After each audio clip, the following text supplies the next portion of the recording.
Özton Oto'dan herkese merhaba.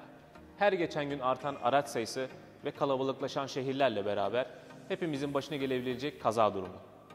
10 soru 10 cevapta bu haftaki konumuz hasar anı. Hazırsanız hemen başlayalım. Yola çıkmadan ve sorularımıza geçmeden önce aslında yapmamız gereken kaza anındaki ilk adım, kazaya karışan kişi veya kişilerde herhangi bir olumsuz sağlık durumunun olup olmadığını kontrol etmektir. Daha sonrasında kaza yerini emniyete alarak gerekli işlemleri yapmamız gerekiyor. Hadi yola çıkalım ve başlayalım.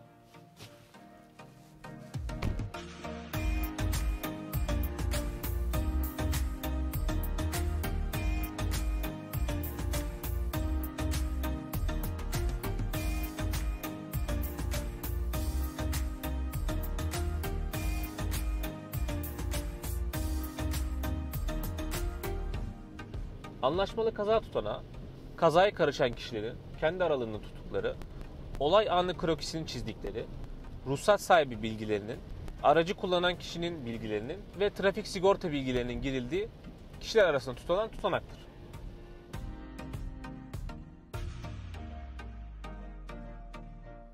Olay anı fotoğrafları, olay sonrasında yetkili mercilerin kusurlu tarafın doğru bir şekilde tespit edilebilmesi için kanıt niteliği taşımaktadır. Bu sebepten ötürü kazanın olduğu noktadaki işaretçiler, yol bilgileri ve kaza anının fotoğrafının doğru şekilde çekilmesi çok önemlidir.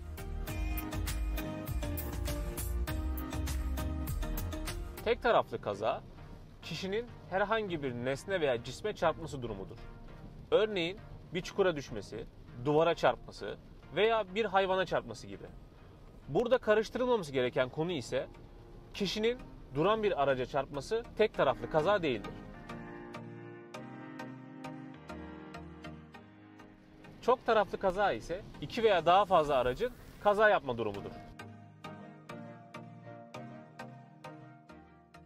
Kaza durumunda herhangi bir yaralanma, ölüm, resmi kurum ve kuruluşlara ait nesnelere verilen zararlar oluştuğu durumlarda, örneğin trafik lambasına veya trafik ışığına çarpılması gibi durumlarda, karşı tarafın 18 yaşından küçük olması, karşı tarafta ehliyet olmayacağının şüphesinin olması, gene karşı tarafta alkol şüphesinin olması gibi durumlarda polis ile irtibata geçirilip kaza sonrasında polis zaptı tutulması gerekiyor.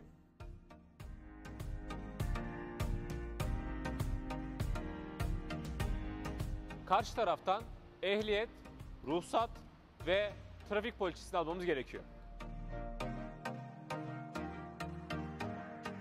Çekici hizmetini ise olay yerinde yapmamız gereken işlemler bittikten sonra aracımızın yürürlüğünde bir problem varsa aracı olay yerinden en yakın servise sevk etmek için çağırmamız gerekiyor.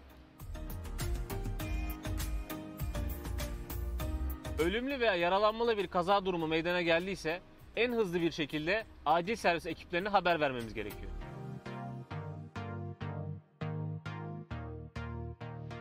Karşı tarafta sigorta poliçesinin olmaması durumunda anlaşmalı kaza tutanağı tutulamayacağından polis zaptı gerekmektedir. Bu sebepten kaza sonrasında olay yerine polis ekibi çağrılıp polis zaptı tutulması gerekiyor.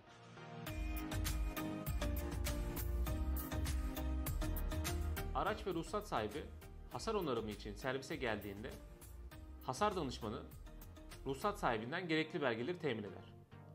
Gerekli belgelerin temininden sonra atölye tarafından araç için değişmesi gereken parça ve işçilikler belirlenir. Bu parça ve işçilikler aracın sigortasının atadığı ekspere teslim edilir.